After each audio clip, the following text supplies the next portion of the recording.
The Summer Games Minute, brought to you by Mass Mutual. For most professional athletes, versatility means they can play a few different positions in a single sport.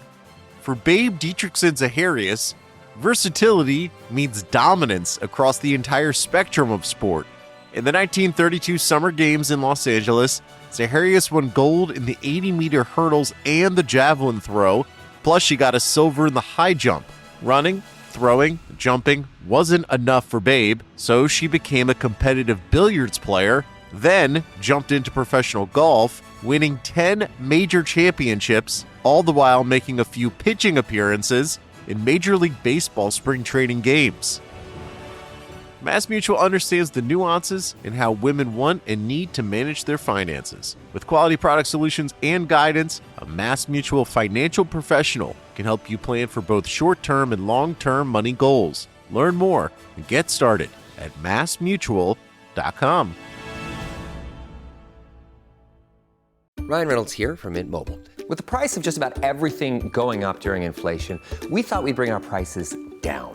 So to help us, we brought in a reverse auctioneer, which is apparently a thing. Mint Mobile Unlimited Premium Wireless. How to get 30, 30, bit to get 30, bit to get 20, 20, 20, bit to get 20, 20, bit to get 15, 15, 15, 15, just $15 a month? Sold! Give it a try at mintmobile.com/switch. $45 up front for 3 months plus taxes and fees. Promo rate for new customers for limited time. Unlimited more than 40 gigabytes per month. Slows full terms at mintmobile.com. The Athletic.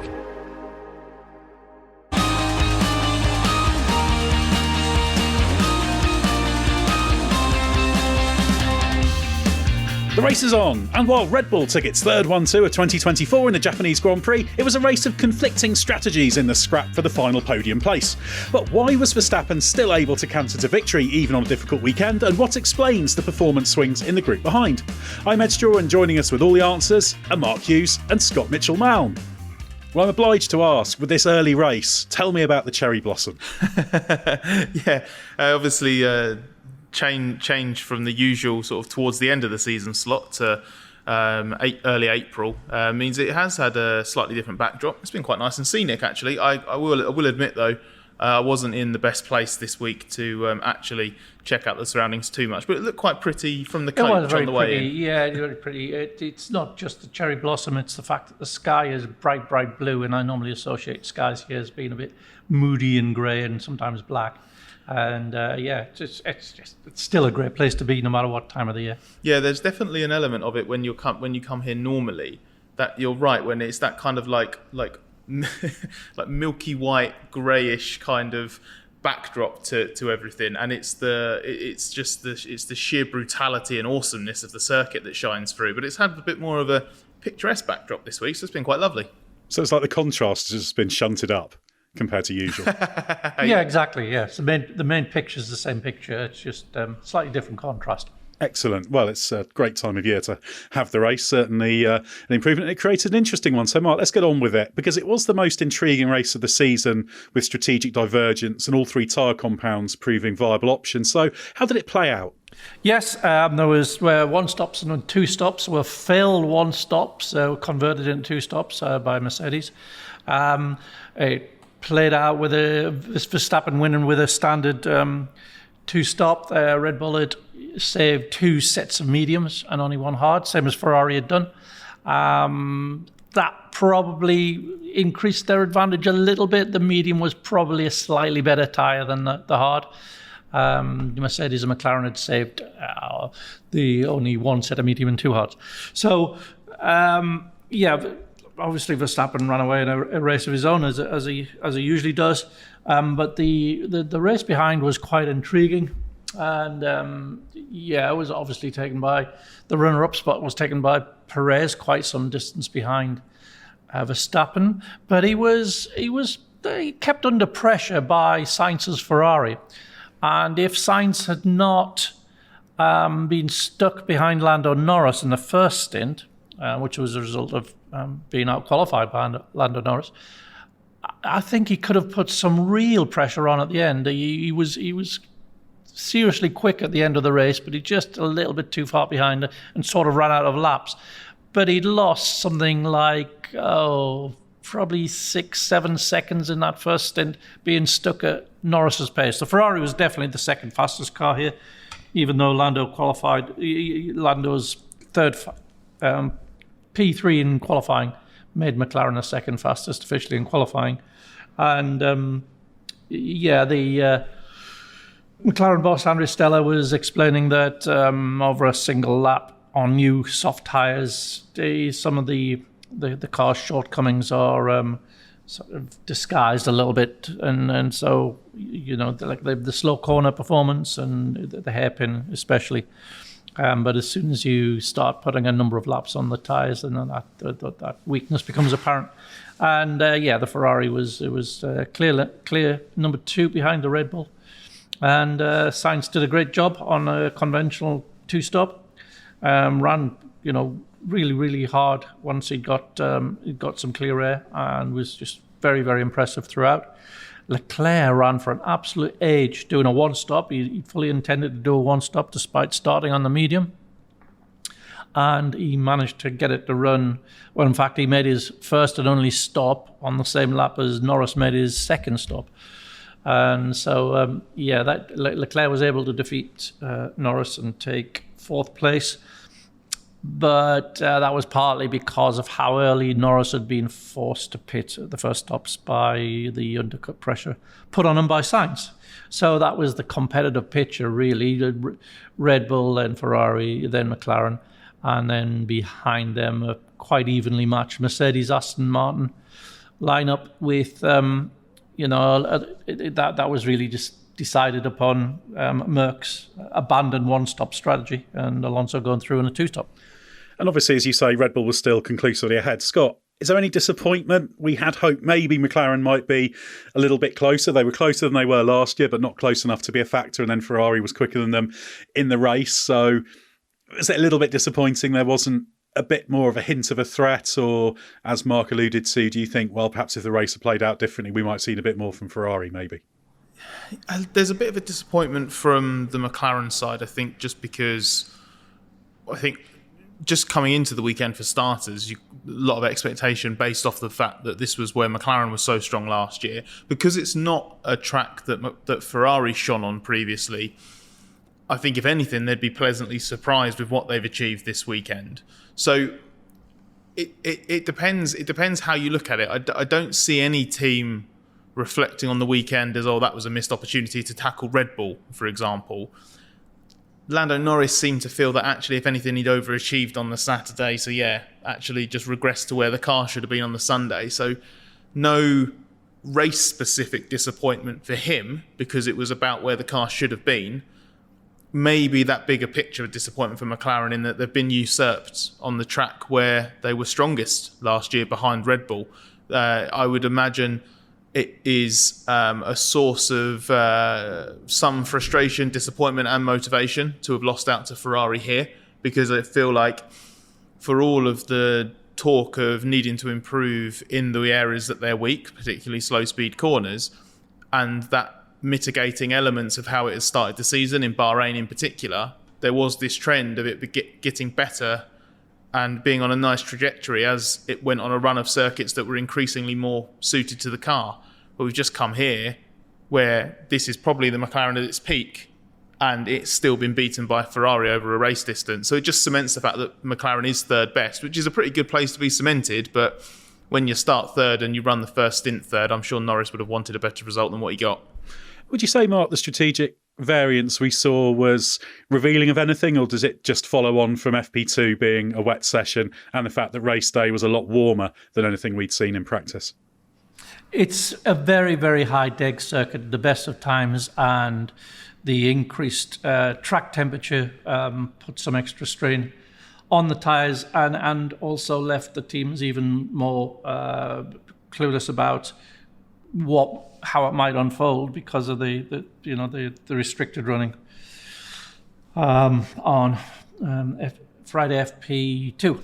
So I don't think there are any real surprises there. There was, when you need a second a lap advantage on this track to overtake. So in your first stint, when everybody's on the same age tyres, nobody overtakes. You get in position and you just run at that, at that pace or whatever that pace is, and just try and look after your tyres, and then try and nudge up towards the undercut, or defend from the undercut as that window opens for the first pit stop. And as you get a bit of variance between the new tyres and the old tyres, because the degradation rate is so high, the new tyres are massively faster than the old tyres, and then you see lots of overtaking. But it doesn't really mean much. It just sort of just determines the way the race plays out rather than it changing much. I mean, you are seeing people overtaking in the S's and all those things. It was great. It looks fantastic. But it's just really a function of high tyre deg and variation in strategy. Was the distance between the Ferraris by the end of the race smaller than it should have been? Because I did wonder if I think Leclerc did a fantastic job maximising that strategy. And he did, yeah. I think, but you got to counter that. You got to bear in mind that Sainz had lost a lot of time in the first stint behind Norris. But I think both Ferrari drivers did a great job. Because the way that Sainz had to play that race, obviously he was in that position in the first stint where he was being contained, and then I guess once he gets in, I think he extended both his stints, didn't he? Yeah. So there's that element of almost playing a little bit of chess and managing the tyres, plus trying to work out. I felt like he was always trying to work out who his race was with, because there was that point where it's like, actually, you can see Perez is in that picture because of the way that the undercut worked in the first stint for Norris in particular. But you've got a kind of the second Red Bull kind of tantalisingly, that seemingly within reach at stages of the race. You've got the McLaren that you're racing early on. All of a sudden Leclerc's in the picture because of his strategy. And at the end of the race, I think Sainz even had to ask, didn't he? He did, yeah. So he was catching Lando pretty quickly, and Lando just in front of him was Charles. And so he obviously realised that, actually, I'm going to pass these two. I've got the speed to pass these two. And he said, am I racing here? They said, yeah, you're racing for a podium. And so, yeah, he was easily able to pass Lando and was allowed pass by Leclerc. And then he got on and chased Checo. But as I said, he was a little bit too far behind by then. You've got an intriguing race strategically when even Carlos Sainz is losing track of it a little bit. But of course, he was ahead by some margin of Leclerc in qualifying, because Leclerc was struggling, he thought, with the tyre prep. And he joked after the race, he said, I don't normally have to worry about qualifying. But we saw a similar thing in slightly different circumstances in Australia. So that's an interesting thing to track in terms of Leclerc's progress. Yeah, the one thing I would say on that is, obviously, I know exactly what you mean by that, Ed, because it was the trailing of him, of Sainz through qualifying, that was so striking for Leclerc, wasn't it? And the big deficit to begin with. In the end, the final margin wasn't actually that significant, was it? It was, what was it, just over a tenth. That obviously added up to 4 places on the grid. But I think you messaged me on Saturday, and I might have actually stolen that bit of phrasing in a piece that we wrote on the website, or paraphrased you. But the way that Leclerc was talking after Saturday, and to a lesser extent on Sunday as well, you'd have think he'd just had some kind of career-ending qualifying shocker, and he was a 10th from the second row of the grid and his teammate. But it was all part of this issue that he feels it was there in Melbourne as well. I don't know. He definitely specified from Melbourne. I don't know if he battled it to a degree in Bahrain or Jeddah. Maybe not, because of the nature of those two tracks. It wasn't too much of a problem to generate the tyre temperature, but feels like something was missing on the tyre prep side. So he has just been chasing a bit of feeling and confidence in qualifying, which, as you mentioned, he said he doesn't normally have to worry too much. The one-lap pace is his forte, and I thought it was quite...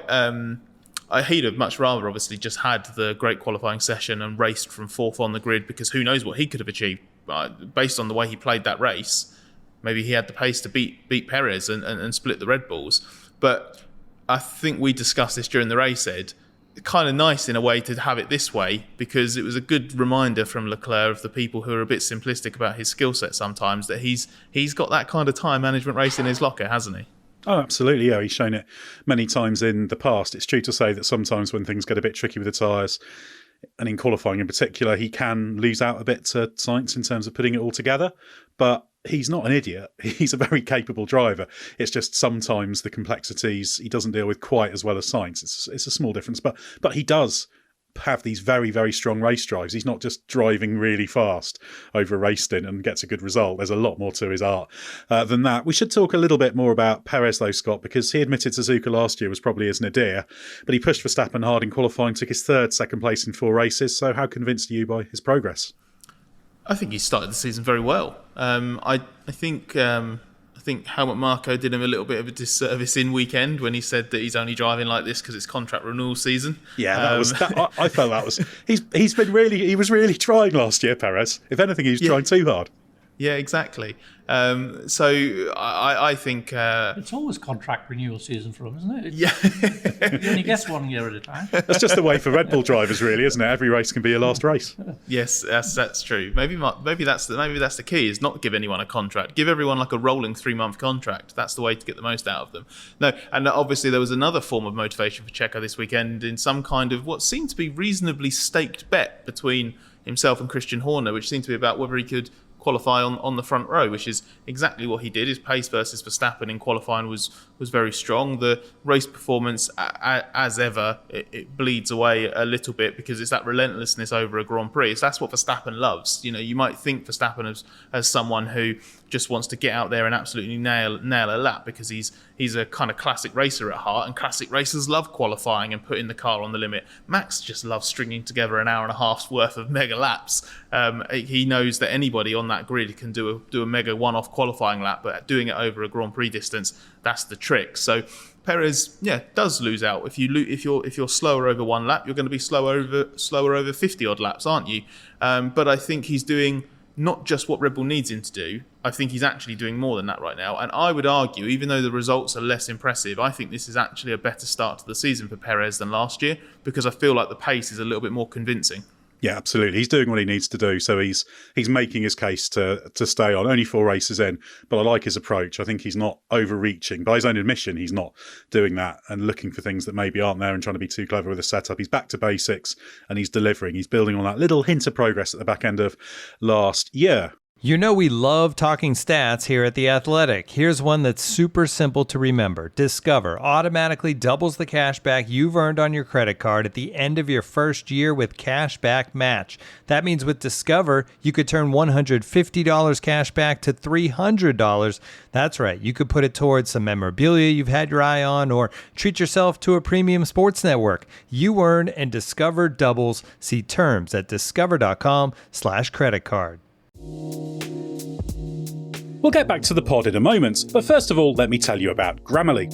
Email, Google Docs, Slack, you write across multiple platforms and places during your workday, so delivering consistent, high-quality communication everywhere is key. Grammarly is an AI writing partner that helps you get work done faster with high-quality writing for better projects, proposals, presentations, and more. Best of all, Grammarly works where you work, so you can get more done no matter what tools you use. As a journalist and podcast host, I'm constantly writing and rewriting copy and drawing up scripts. It's part of the job, and Grammarly helps make it faster. It's got some really cool features like tone suggestions to help you strike the right balance between direct and friendly in work emails. Plus, Grammarly has a ton of other great features like advanced spelling, grammar, punctuation, and conciseness suggestions to ensure your writing is professional, mistake-free, and clear. Get AI writing support that works where you work. Sign up and download for free at grammarly.com/podcast. That's GRAMMARLY.com/podcast. Easier said, done.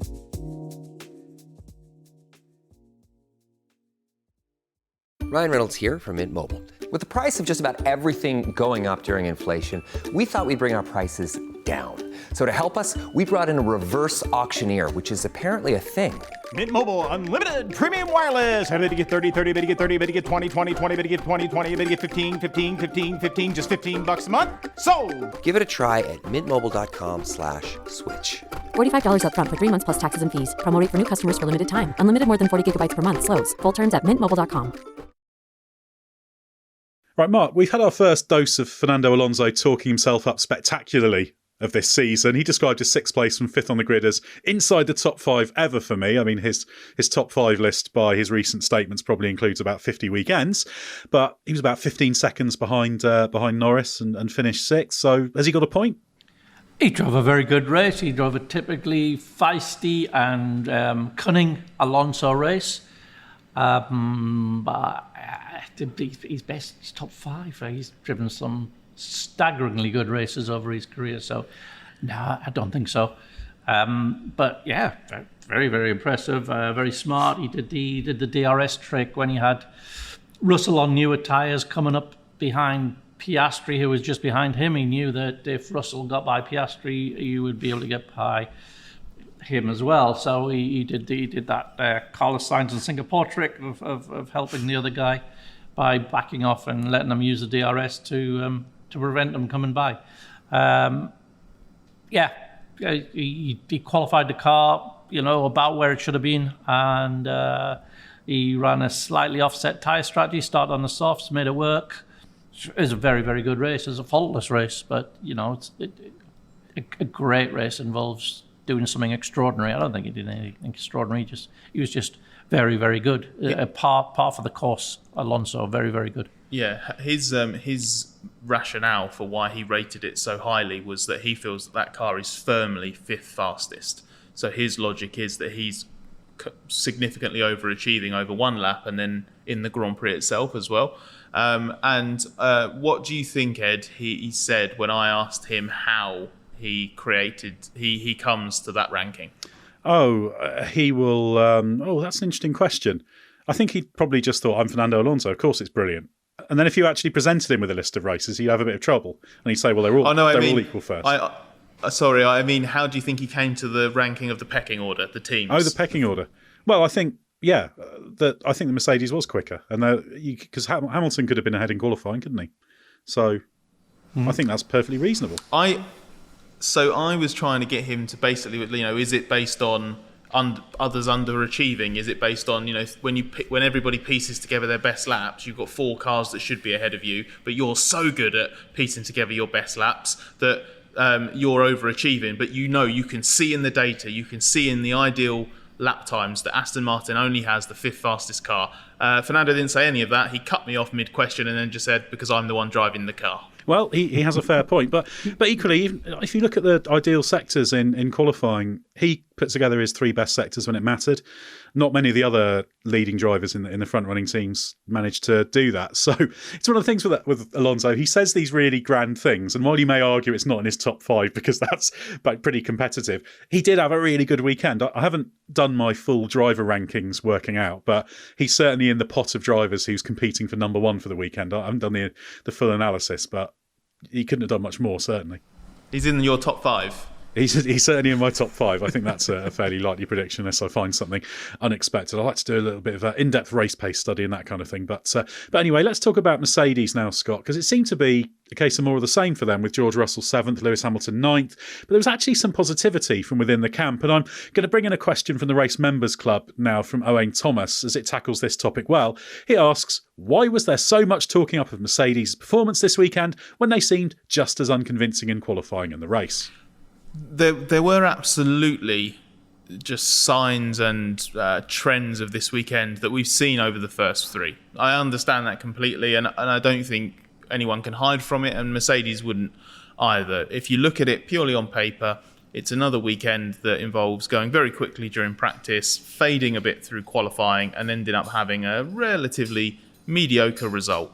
That's not something that you can hide when your cars start and finish the race 7th and 9th. That just is what it is. I think the difference is that, one, the Mercedes had a better baseline from the start of the weekend that then carried through the weekend. The car behaviour didn't seem to change nastily. It didn't seem to fall away from them session to session. There wasn't any inexplicable drop-off in performance. Lewis Hamilton wasn't thrilled with what he said was a car that felt very bad in the Grand Prix, but that seemed to just be a function of higher than expected tyre degradation rather than the car sort of suddenly falling out of a performance window or a sweet spot in perhaps the way it has at other events. This was off the back of a lot of work coming into the weekend after Melbourne, establishing a better way of setting the car up and preparing the tyres to use them in a way that didn't overstress the rear axle, because Mercedes' theory basically at the moment seems to be, in really simplistic terms, that they haven't been getting the most out of the tyres to consistently maximise the car's performance. They seem to have ruled out any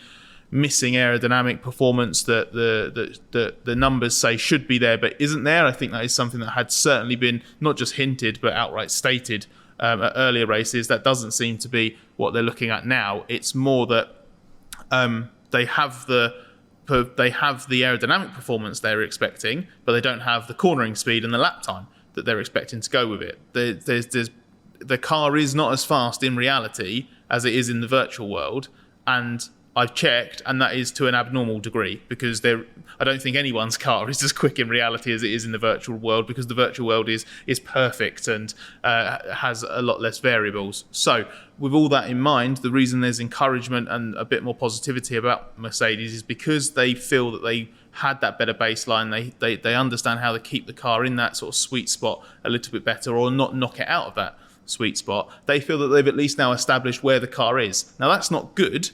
The car being what seems to be fourth fastest is not good for a team of Mercedes' size, its resources and its ambitions. But what they were looking for from this weekend is more of an accurate reference. Where do they need to start adding performance? What are their actual problems? They feel like that is what they have a better understanding of now. They need more than one race to actually get a convincing sample set to underline that. And then beyond that, they need to actually prove that they can then add performance in the areas they need it. But that's why there is this air of encouragement around what looks like an otherwise routinely mundane result and performance.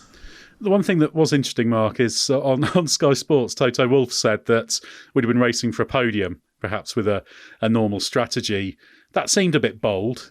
I think that's probably stretching it a bit, but it was quite conceivable that with a better lap, Lewis could have qualified fourth. And from there, with the correct strategy, which obviously you only know in hindsight, yeah, he probably could have been fighting for a podium. But as starting from P7, no, I don't think they would have been fighting for a podium, even with a better strategy. I would say that I'll accept there's genuine reasons for them to be happy with the progress, because everything's recalibrated there, hasn't it? We're not expecting Mercedes to be challenging Red Bull or anything, or being second best. This is judged by where they were in the first three races, and at least they've made some kind of encouraging progress, although we want to see if there's those fluctuations in form from track to track they're not expecting. But at least they seem like they've got a little bit more of a handle on what's going on. And then, of course, yeah, it was just undone by the strategy not being great in the race. So still nowhere near good enough, but the first thing you look for with any team is, are they moving in a positive direction? And they've turned into a positive direction this weekend. Whether it'll be enough, whether it'll get them much further is another question, but gently positive, I think, is the way I'd describe the weekend. Mark, Yuki Tsunoda, he bagged his second consecutive points finish. That's his first top 10 on home soil as well. How impressed were you with him? Yeah, perfect weekend, really. Didn't put a foot wrong. He was very, very marginally faster than Ricciardo in qualifying, which was the difference between getting into Q3 and not, but he was the one that did it. And, yep, just put together a very, very good race. Alternately aggressive and sort of calm as required and needed at various phases of the race. And a good defence at the end to hang on to that point from Hülkenberg. So, yeah, I mean, he's doing everything that could be asked of him, really. I like the fact this was a slightly more complicated race than Australia was for him, which is good because he dealt with it well, as you alluded to there, which is what we always look for with Tsunoda. He was talking about before the last race, about having brain overheating moments and things in races and his need to do it. His phrase, not mine. But it's really positive when you see this kind of in control. It would have been very easy just to trip over and make a little error somewhere and end up 11th or 12th rather than grabbing that final point. So, yeah, very, very positive for him. Scott, we should talk about his teammate, Daniel Ricciardo, a bit as well, because the race was red flagged on the first lap thanks to a crash involving Ricciardo and Alex Albon at turn 3. Stewards took no action. What did you make of it? Yeah, so it was, I think Daniel caused it. I think it was slightly careless on his part. I agree with there not being a penalty because there is an established situation on the first lap with a bit more leniency because there's a lot more going on, and if you were racing, even if this was a 3-car fight later in the Grand Prix, I suspect Ricciardo could have got a penalty. The steward said that the 2 key factors were the fact it was on the opening lap and the fact there was a third car involved. I don't think the third car being involved, that's Lance Stroll on the left-hand side, who was actually behind Ricciardo, and it was just his presence that was a problem. He wasn't actually involved in the incident itself. I don't think that would have actually been enough of a mitigating circumstance later in the Grand Prix, because I think later in the Grand Prix, when it's less settled, there's less adrenaline, it's less frenzied because it's not the opening lap and the first couple of corners. I think the expectation on Ricciardo having a slightly better grasp of his surroundings on both sides would be greater, and therefore you're judging the incident differently. Judging this one in isolation, it seems pretty clear to me. Ricciardo gets a bit of a snap on the exit of turn 2. He's aware of Stroll starting to show his nose on the left-hand side, so he's focused on that. You can see him looking in his mirror.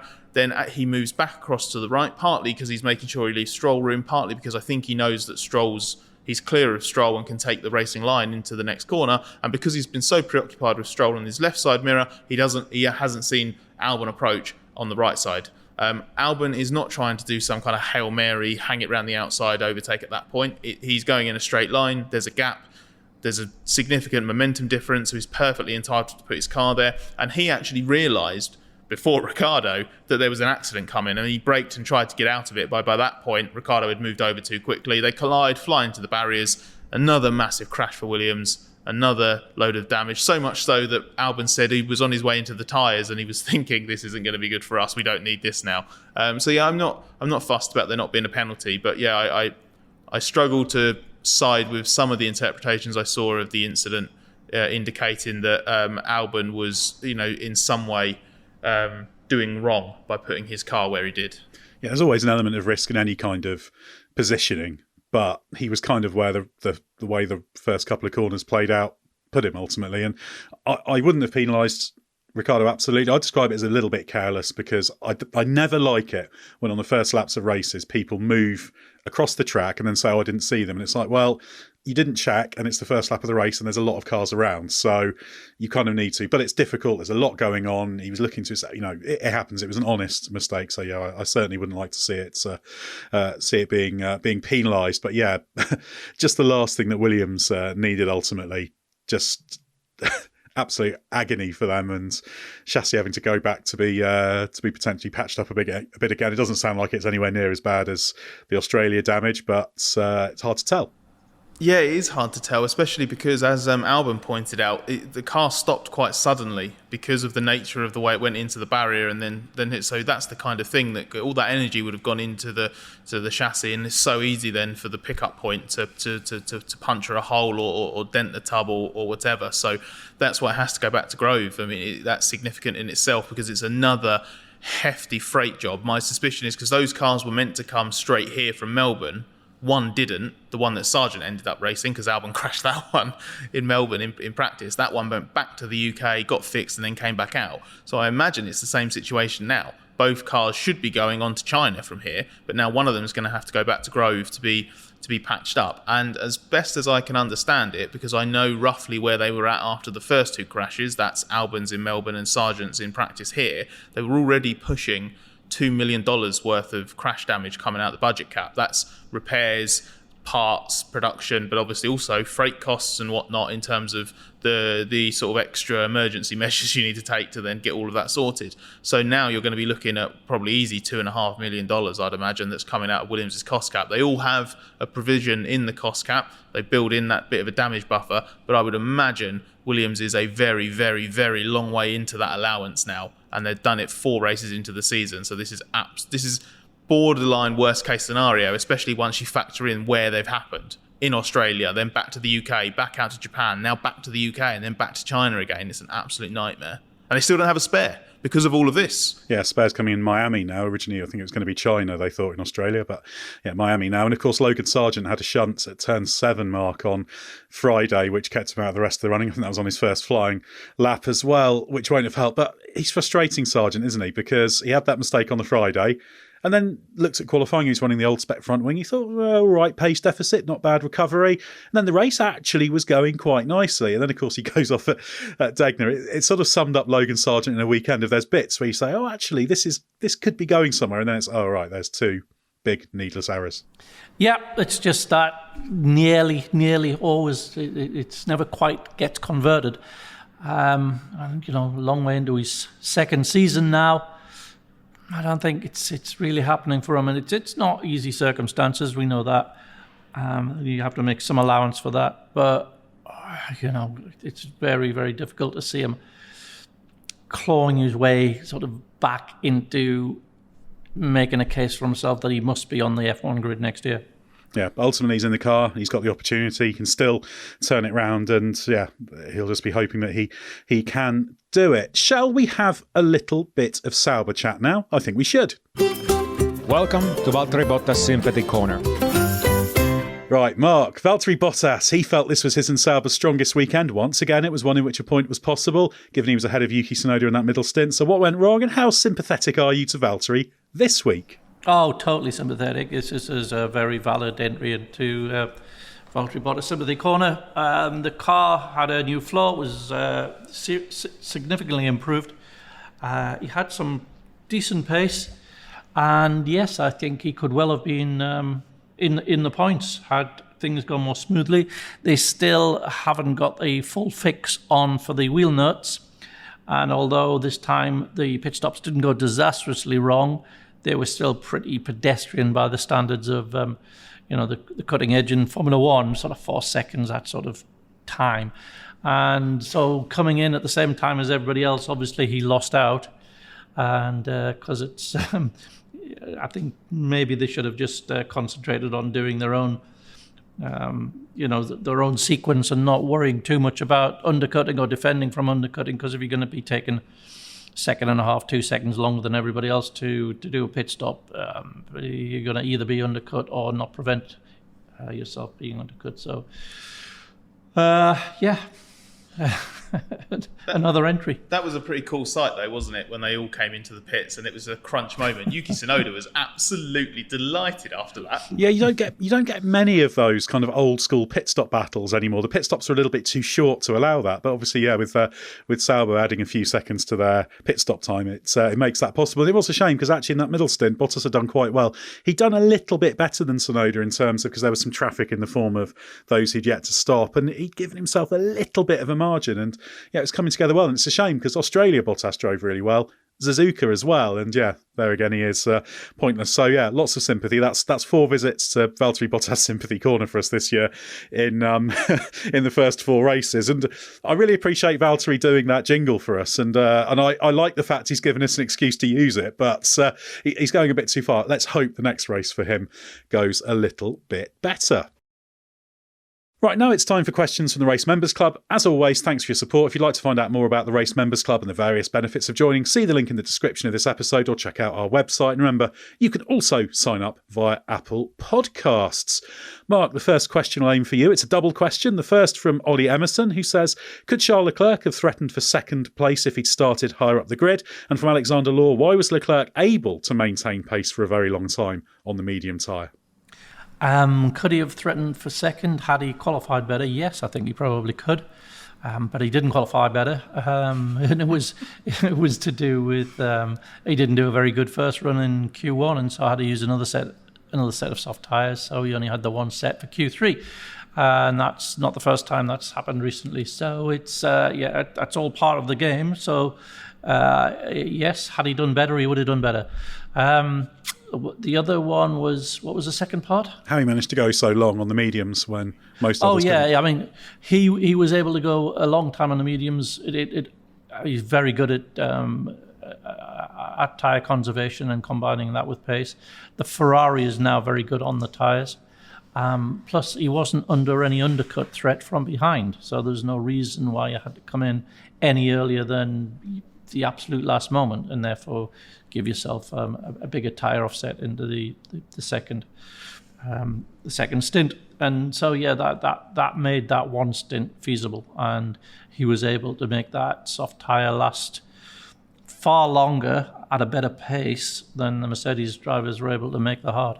Scott, a question for you now on a related topic from Mark Malipard, who says Ferrari strategies were determined by Saturday's results, but who actually had the better race drive, Sainz or Leclerc? Oh, it's really difficult. Sainz did very, very well. Sainz had the better weekend. I was really impressed with Leclerc's drive, so I would probably rate Leclerc's Grand Prix better, because that first stint I thought was fantastic. I then thought he was doing a really good job. Yes, okay, so he was helped by the timing of that McLaren pit stop with Lando Norris. I don't know about iReview, but I was absolutely stunned when Norris followed him into the pits. I know he'd got the call, but I assumed he'd be given a box opposite. Don't follow Leclerc in. But basically, I just thought Leclerc's driving, his time management, his speed when he needed it was absolutely brilliant. So I'd give Sainz the higher mark for the weekend and Leclerc a slightly higher mark for the Sunday. He did have that moment at Degner too, though. That's the only real criticism for Sunday. He did. That's a good point. Yeah, that's a good point. But it didn't cost him anything, did it, in the final result? So I might not let him off, but I might not mark him down too much for it. Fair. Well, the next question I'll take from Jacobus VDL, who says, what has qualifying and race pace at the 2024 Japanese Grand Prix told us about the rate of development of the team since last year's race? Which teams have made the biggest steps and who the least? Well, if you look at the qualifying pace, which is the most accurate measure we've got because everybody's going flat out on low fuel, Aston Martin actually took the biggest step in terms of the performance improvement with a 1.874 second gain.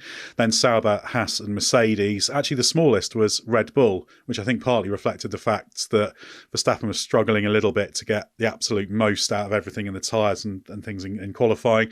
So, as always, when it's just sort of one comparative data point, it doesn't tell you everything, but it was a useful little benchmark because the last Japanese Grand Prix was only 6 months ago. And it's also the first time we've had a comparison on absolutely identical tyres because there was that small tyre construction change at Silverstone in the middle part of last year. But yeah, certainly interesting to see Aston Martin, who were of course struggling a lot at this stage last season, taking the biggest step, but still not being in an overall great position, requiring the miracle of Fernando Alonso to get sixth place, as he explained. Mark, a question for you from Simon Townend, who says, I was quite surprised by how willing Lewis was to let George by. Were there other factors at play, or has he just lost the bottle for a fight? And similarly, Simon Toms asks why Lewis volunteered to let George through, and is that a signal his motivation is low? No, I don't think it's either of those things. I think Lewis was still very, very seriously trying to stay on course for the one stop.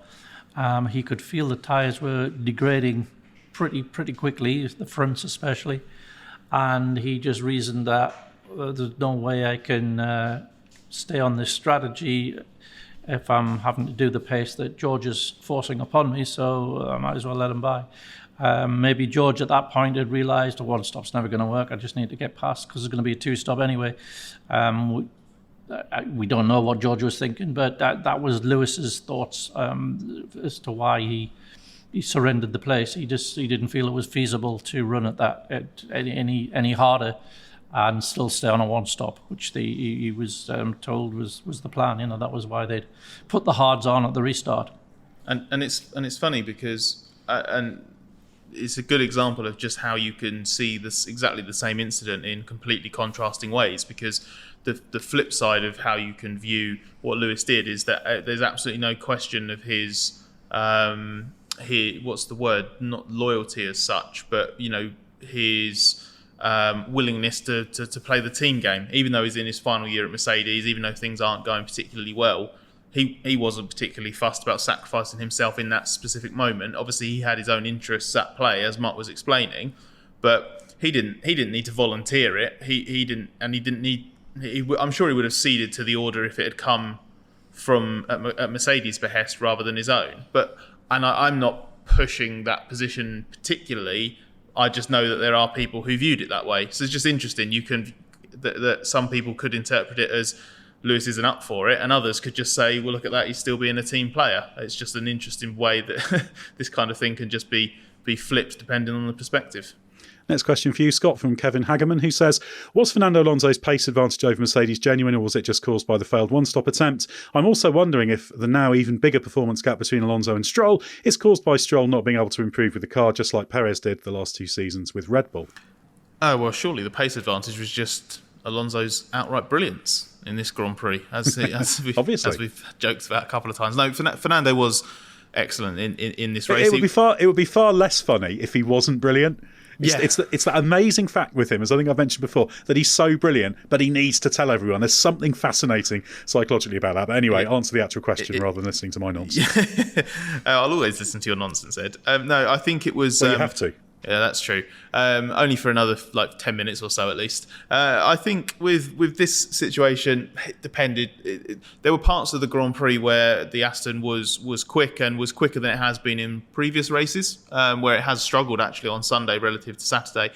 I think once Mercedes got onto a more conventional strategy, we saw that the Mercedes was the faster car. So I think Alonso was just making hay while the sun shone in the majority of the race, and then did an excellent job holding on at the end. The fact that he was able to keep Oscar Piastri at arm's length throughout, he said, you can never be 100% sure that you'll be confident, that you'll be clear right until the end, because you don't know how the tyres are going to drop off or if Russell's going to be able to maintain that charging pace until the end of the Grand Prix. But they were, he just did a good job. He was excellent when the car was quicker or the strategy was quicker, and then he'd done the hard work by the time the Mercedes was the faster car or on the faster strategy. As for Stroll, I think there is something in that. I think it's quite clear that Stroll is a bit more vulnerable or sensitive to the car changing. When the car's in a good window for him, like it was in Melbourne, he's not actually that far off Alonso. He was on a good level versus Alonso in Melbourne, and he's done that a few times, plenty of times in their time together as teammates. His problem is that he can go missing during a weekend, and he can be thrown off his game quite easily. So I think for this one, it was a little bit of the latter. He never seemed particularly happy or impressed with the upgrade. They had a not stunning update here, but it was part of the constant attempt to evolve the car and make it quicker. Alonso didn't seem unhappy with it, but Stroll said he had nothing positive to say about it after qualifying, which I thought was a bit pessimistic. So yeah, there was a bit of talk from the team about, Lance being a bit unfortunate. He lost some running in FP1, having, rakes added and removed from the car because he was doing the upgrade check-in on Friday, and that put him on a bit of the back foot. But you could argue that actually, well, the flip side is Alonso didn't have that car on Friday and then had to get used to it on Saturday. Brilliant. Absolutely brilliant. Yeah, exactly. And also, Lance Stroll, Suzuka's not really a circuit. He doesn't have a great record there by his standards, so I think that maybe played a part as well. The next question from Villa Nikari, who says, should Logan Sargent reversing onto the track be punished? It looks super dangerous and sketchy. I'll take that one.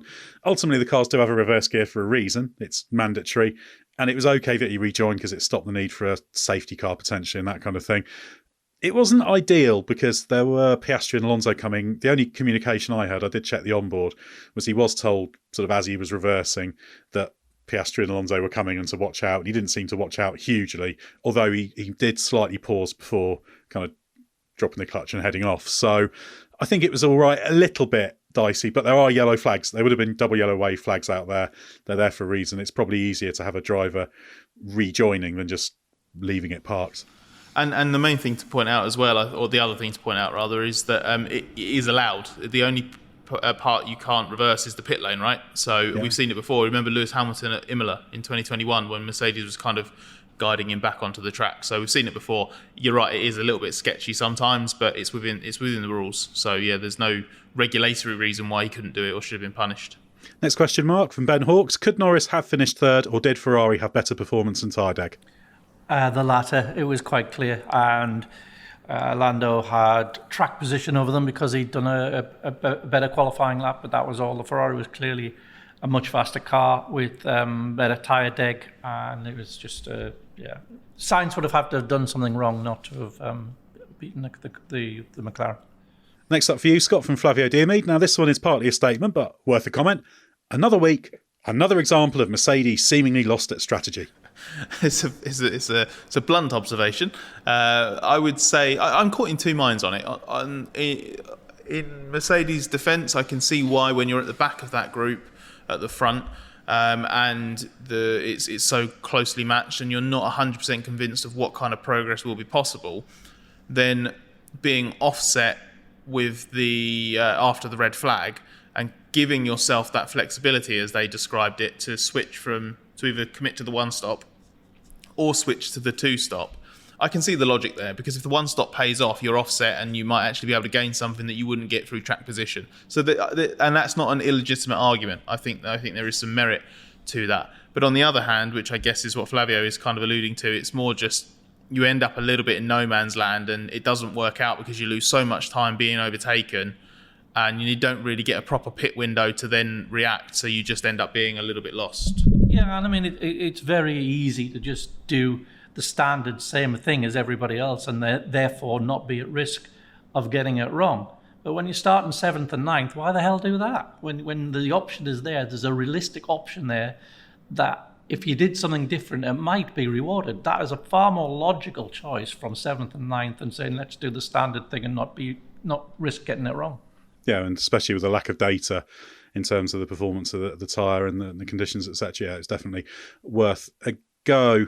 A question I'll take now from Stuart Coulter, who says Alpine appeared to have made some progress after their dismal start in Bahrain, but today they seem to have regressed significantly. Did Suzuka exaggerate the weaknesses of their car, or were there any extenuating circumstances? Well, the car's just a bit slow. Actually, on qualifying pace, they were a little bit closer than Australia and Saudi Arabia based on percentage deficit, but the race was pretty poor. Okay, Gasly had some damage from, as he put it over the radio, Esteban hit me, but it was really Gasly hitting Ocon as he was trying to squeeze through a gap. So that held Gasly up. Ocon did what he could, but yeah, very much they were very much at the back, only ahead of Sargent because Sargent had that off. So it's just not a very good car, and they had a new nose and a few other bits and pieces, but it's not going to transform it just like that. And a track like Suzuka will expose a not very good car aerodynamically. So yeah, it just confirms there's not going to be a quick fix for Alpine. I think kind of around testing, they thought that maybe they might have enough here to start making a real difference and be a genuine Q2 car.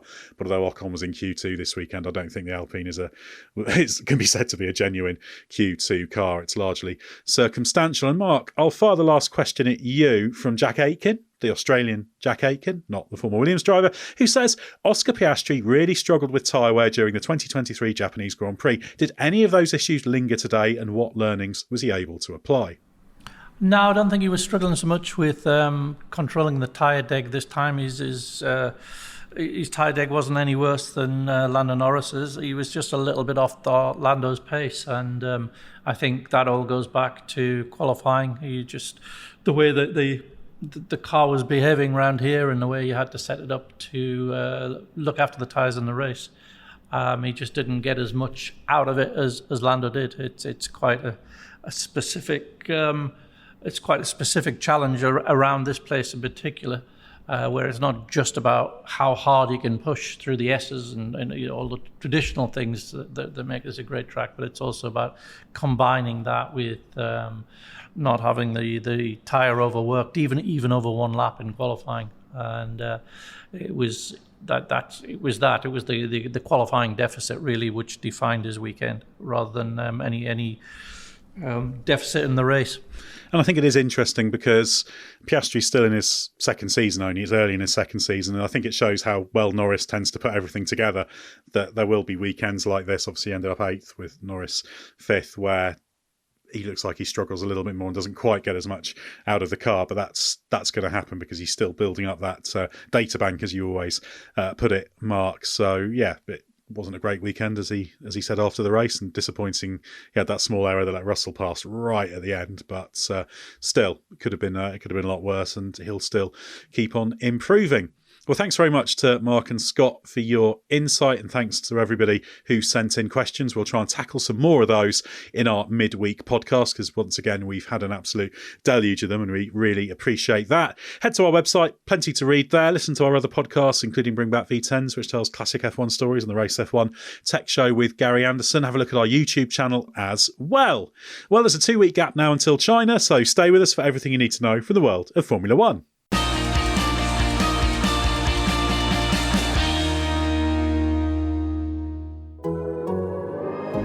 The Athletic.